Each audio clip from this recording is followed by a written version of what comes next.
Car में एक दुर्लभ शुद्ध यांग शरीर था। इसका प्रयोग करके वह सबसे तेजी से अपनी ऊर्जा पुनः प्राप्त कर सकता था। उसने तुरंत टेलीपोर्ट किया और कार के पीछे पहुंच गया। दरवाजा खोलते ही ड्राइवर डर के मारे चिल्लाया, लेकिन महिला ने उसे एक थप्पड़ मारा और बाहर फेंक दिया। महिला तुरंत कार में घुस गई और उसे अपने मोबाइल चार्जर की तरह इस्तेमाल किया। 3 सेकंड बाद महिला संतुष्ट होकर कार से उतर आई। महिला ने महसूस किया कि इस दुनिया की ऊर्जा इतनी आसानी से नहीं मिलती। यहाँ तक कि सबसे ताकतवर शुद्ध यांग शरीर के साथ भी पुनः प्राप्ति बहुत धीमी थी। महिला ने सोचा कि भविष्य में लंबे समय तक साथ मिलकर ऊर्जा बढ़ानी पड़ेगी। ड्राइवर पूरी तरह हैरान था। उसने कभी नहीं सोचा था कि वह एक धनी उत्तराधिकारी एक दिन इस तरह नियंत्रण खो देगा। महिला ने उसे देखकर मुस्कुराया और चाहती थी कि वह भविष्य में शुद्ध और गर्वीला रहे। कहने के बाद वह अचानक गायब हो गई। पीछे केवल एक चौंक गया आदमी रह गया।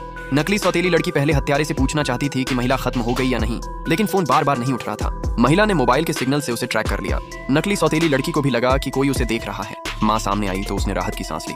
तभी महिला दरवाजे से प्रवेश करती है। माँ ने महिला को देखकर नकली सौतेली लड़की से परिचय कराया।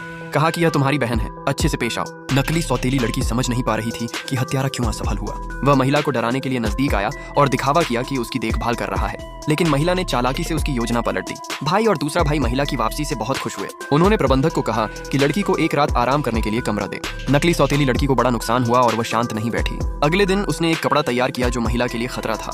महिला को पपीते से एलर्जी थी, इसलिए कपड़े को पपीते के रस में भिगो दिया। जैसे ही महिला इसे पहनेगी, पूरे शरीर में दाने उठेंगे और परिवार के सामने शर्मिंदगी होगी। लेकिन महिला चालाक थी और जान गई। उसने कहा कि कपड़ा बहुत बदसूरत है और दरवाजा बंद कर दिया। नकली सौतेली लड़की ने हस्तक्षेप किया, लेकिन दरवाजे में हाथ फंस गया। भाई ने आवाज सुनी और आया। नकली सौतेली लड़की ने झूठ बोला कि महिला अभी कमरे में थी। भाई ने सवाल किया कि क्या महिला जादू से कमरे से यहाँ आ गई। नकली सौतेली लड़की जवाब नहीं दे सकी। भाई उसकी झूठ बोलने की आदत से और नाखुश हुआ। भाई ने महिला को एक आलीशान कमरे में ले जाकर कहा कि यह सब उसका मुआवजा है। महिला बहुत प्रभावित हुई। उसने अपनी उंगली काटकर एक शुभ पत्र बना दिया और भाई को दिया। साथ ही कहा कि आज रात यांग नदी की सड़क पर न जाए। रात में भाई क्रॉस रोड पर खड़ा था। अचानक एक कार और ट्रक में टक्कर हुई और विस्फोट हुआ। घर में माँ भाई के देर से आने पर महिला को दोषी मानकर उसे धक्का दिया और घर से निकालने की कोशिश करने लगी।